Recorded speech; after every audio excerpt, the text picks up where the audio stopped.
ಇನ್ನು ಮಣಿಪಾಲ್ನಲ್ಲಿ ಅನನ್ಯ ಭಟ್ ಓದ್ತಾ ಇದ್ದಿದ್ದು ಹೇಗೆ? ಇಷ್ಟಕ್ಕೂ ಅನನ್ಯ ಭಟ್ ಓದಿರೋದು ವಿಚಾರಕ್ಕೆ ಸಂಬಂಧಪಟ್ಟಂತೆ ಯಾವ ದಾಖಲೆಗಳು ಇದೆ? ಸ್ಥಳೀಯರಿಗೂ ಕೂಡ ಅನನ್ಯ ಭಟ್ ಹೆಸರಿನ ಮೇಲೆ ಸಾಕಷ್ಟು ಕುತೂಹಲ ಇದೆ. ಸುಜಾತ ಭಟ್ ಅವರು ಹೇಳೋ ಪ್ರಕಾರ ಮಣಿಪಾಲ್ನ ಕೆಎಂಸಿಯಲ್ಲಿ ಓದ್ತಾ ಇದ್ರು ಅನನ್ಯ ಭಟ್. ಆದ್ರೆ ಈ ವಿಚಾರಕ್ಕೆ ಸಂಬಂಧಪಟ್ಟಂತೆ ಏನಿದೆ ದಾಖಲೆ? ಸ್ಥಳೀಯರಿಗೂ ಕೂಡ ಅಂದ್ರೆ ಪರಿಕದಲ್ಲಿರುವವರಿಗೂ ಕೂಡ ಅನನ್ಯ ಭಟ್ ಹೆಸರಿನ ಮೇಲೆ ಕುತೂಹಲ ಇದೆ. ಮಣಿಪಾಲ್ ಕೆಎಂಸಿಯಲ್ಲಿ ದಾಖಲೆಗಳಿಗಾಗಿ ತಲಾಶ್ ಮಾಡಿದ್ದಾರೆ. ಒಂದಿಷ್ಟು ಮಾಹಿತಿಗಳನ್ನ ಕಲೆ ಹಾಕಿದ್ದಾರೆ ಸ್ಥಳೀಯರಾಗಿರುವಂತಹ ಮಹೇಶ್ ಠಾಕೂರ್ ಅನ್ನೋರು. ಈ ಸಂದರ್ಭದಲ್ಲಿ ಅನನ್ಯ ಭಟ್ MBBS ಪುರಾಣ ಕೂಡ ಬಯಲಾಗಿದೆ. ಕೆಎಂಸಿಯಲ್ಲಿ ಅನನ್ಯ ಭಟ್ ಅನ್ನೋರು ಇರಲಿಲ್ಲ. ಜೊತೆಗೆ ಧರ್ಮಸ್ಥಳಕ್ಕೆ ಗೆಳತಿಯರ ಜೊತೆಗೆ ಹೋಗಿರೋದು ಕೂಡ ಕಟ್ಟುಕತೆ. MBBS ಮಾಡಿದ್ರ ಬಗ್ಗೆ ಯಾವ ದಾಖಲೆ ಕೂಡ ಇಲ್ಲ. ಅನನ್ಯ ಭಟ್ ಹೆಸರಿನ ಯಾರು ಕೂಡ ಆ ವರ್ಷ ದಾಖಲಾಗಿಲ್ಲ ಅನ್ನುವಂಥ ವಿಚಾರ ಈ ಸಂದರ್ಭದಲ್ಲಿ ಗೊತ್ತಾಗುತ್ತೆ. ಪರಿಚಯ ಇರೋದ್ರಿಂದ ನಾನು ವಿಚಾರಣೆ ಮಾಡಿದೆ.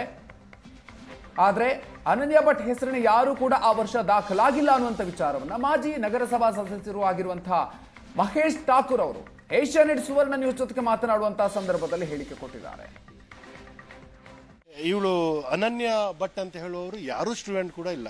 ಬೇರೆ ಬೇರೆ ಡಿಪಾರ್ಟ್ಮೆಂಟ್ಗಳಲ್ಲಿ ಎನ್ಕ್ವೈರಿ ಮಾಡಿದೆ. ಯಾಕಂತ ಹೇಳಿದ್ರೆ ನಾನು 2001ನೇ ಇಸ್ವಿಯಿಂದ ನಾನು ಪರ್ಕಾಳ ಮತ್ತು ಮಣಿಪಾಲ ಭಾಗದ ನಗರಸಭಾ ಸದಸ್ಯನಾಗಿದ್ದೆ. ಅದರಿಂದಾಗಿ ನನಗೆ ಅಲ್ಲಿ ಸ್ವಲ್ಪ ಪರಿಚಯ ಇರೋದ್ರಿಂದಾಗಿ ನಾನಲ್ಲಿ ವಿಚಾರವನ್ನು ಮಾಡಿದೆ. 2003ನೇ ಇಸ್ವಿಯಲ್ಲಿ ಆ ಹೆಸರಿನವರು ಯಾರೂ ಕೂಡ ಅನನ್ಯ ಭಟ್ ಅಂತ ಹೇಳುವವರು ಯಾರೂ ಕೂಡ ಇಲ್ಲ, ಸ್ಟೂಡೆಂಟ್ ಯಾರೂ ಇಲ್ಲ. ಅದನ್ನು MBBS ಮಾಡೋರು ಯಾರೂ ಕೂಡ ಇಲ್ಲ. ಇದು ಸಂಪೂರ್ಣವಾಗಿ ಇದು ಸುಳ್ಳು. ಇದು ಈ ಒಂದು ಮಾಹಿತಿಯೇ ಇಲ್ಲ. ಇದನ್ನು ಸೃಷ್ಟಿ ಮಾಡಿದಂಥ ಒಂದು ಪ್ರಪಕಾಂಡವಾಗಿದೆ. ಇವಳು ಅನನ್ಯ ಭಟ್ ಅಂತ ಹೇಳುವವರು ಯಾರೂ ಸ್ಟೂಡೆಂಟ್ ಕೂಡ ಇಲ್ಲ. ಬೇರೆ ಬೇರೆ ಡಿಪಾರ್ಟ್ಮೆಂಟ್ಗಳಲ್ಲಿ ಎನ್ಕ್ವೈರಿ ಮಾಡಿದೆ. ಯಾಕಂತ ಹೇಳಿದ್ರೆ ನಾನು 2001ನೇ ಇಸ್ವಿಯಿಂದ ನಾನು ಪರ್ಕಾಳ ಮತ್ತು ಮಣಿಪಾಲ ಭಾಗದ ನಗರಸಭಾ ಸದಸ್ಯನಾಗಿದ್ದೆ. ಅದರಿಂದಾಗಿ ನನಗೆ ಅಲ್ಲಿ ಸ್ವಲ್ಪ ಪರಿಚಯ ಇರೋದ್ರಿಂದಾಗಿ ನಾನಲ್ಲಿ ವಿಚಾರವನ್ನು ಮಾಡಿದೆ. 2003ನೇ ಇಸ್ವಿಯಲ್ಲಿ ಆ ಹೆಸರಿನವರು ಯಾರೂ ಕೂಡ ಅನನ್ಯ ಭಟ್ ಅಂತ ಹೇಳುವವರು ಯಾರೂ ಕೂಡ ಇಲ್ಲ, ಸ್ಟೂಡೆಂಟ್.